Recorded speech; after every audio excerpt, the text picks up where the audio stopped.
Alright, the last one I'm going to do is a Strat. And I'm running out of battery power here on my little camera. So let's go through this really quick. Channel 1, Stratocaster. I've got a humbucking DiMarzio Chopper in here. These are just single coils. And this is just a regular.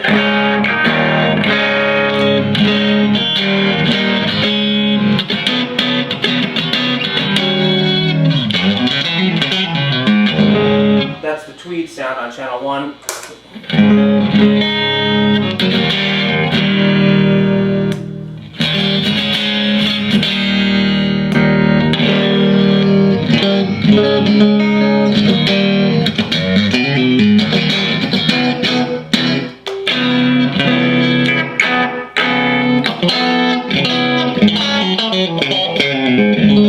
Channel 2. And we're on the edge switch in channel 2, and I'll go through it real quick.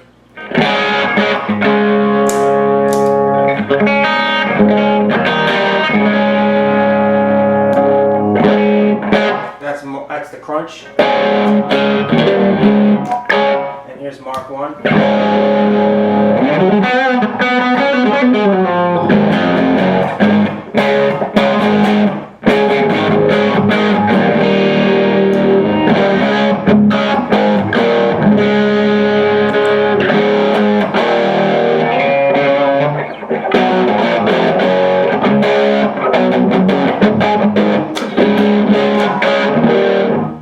Mark 2C.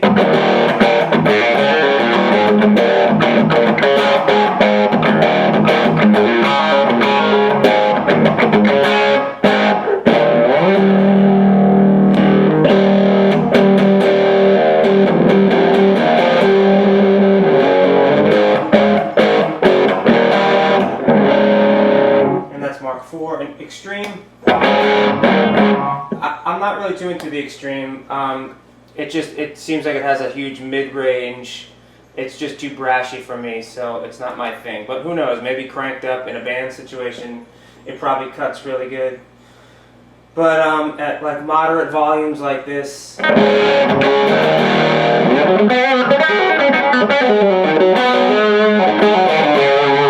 John Petrucci, I am not.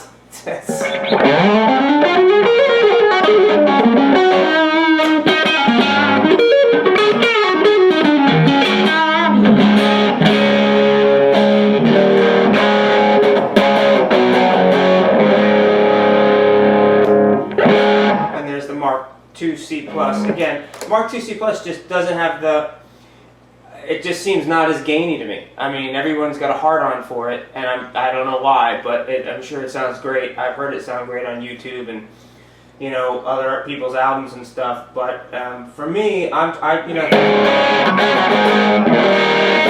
sure it comes alive when you crank the amp up and it's all in full power, and it sounds like it'll be really tight and focused. The Mark IV, and I'll go on the back and I'll switch the power grid really quick. The power grid on this, you can switch it to, it's in pentode. I'll go to triode right now for triode for the channel 3.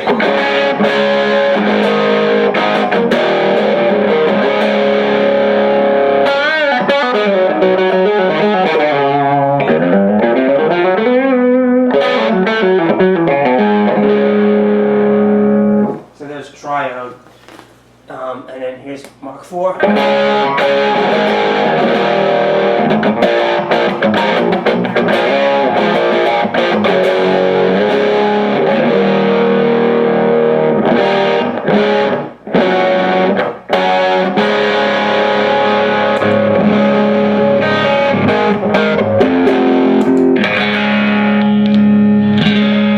This is the rhythm pickup.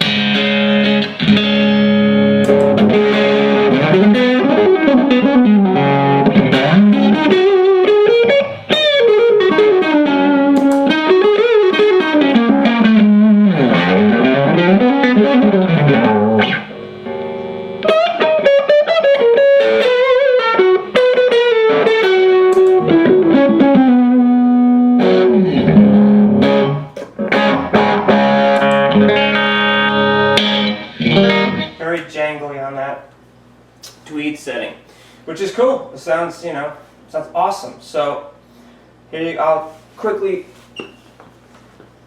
go through before my battery completely dies. I will quickly go through and show the exact settings of this amp right now. So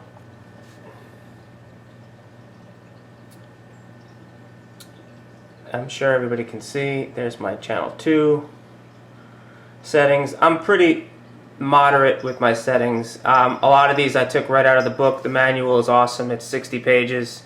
The EQ it is fantastic. It's I'm only using the sliders on channels 2 and 3 because for such a low volume, you know, at this kind of what you'd call bedroom level, it's just above bedroom level.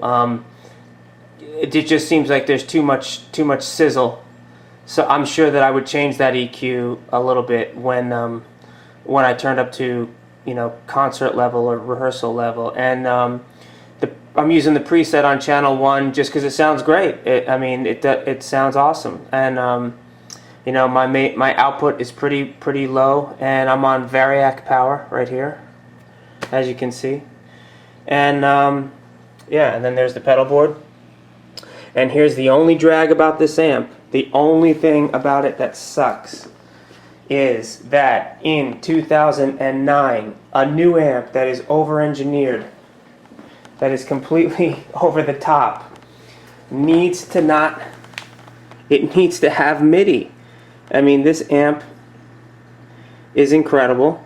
I love it, but it doesn't have MIDI switching.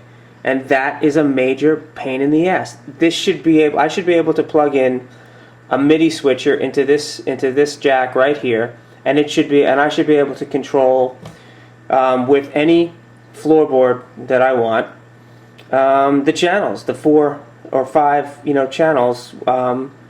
There's other amps on the market that do it for a comparable price. I think, you know, that in future releases of this amp, that they need to, even if it costs an extra $150 for the MIDI switch or whatever. I mean, it's not like these guys don't know how to do it. They just need to figure out a way to put it on there. There's so much stuff on here that it's actually a crime not to have it. So there you have it. That's my assessment of this amp. It is fantastic.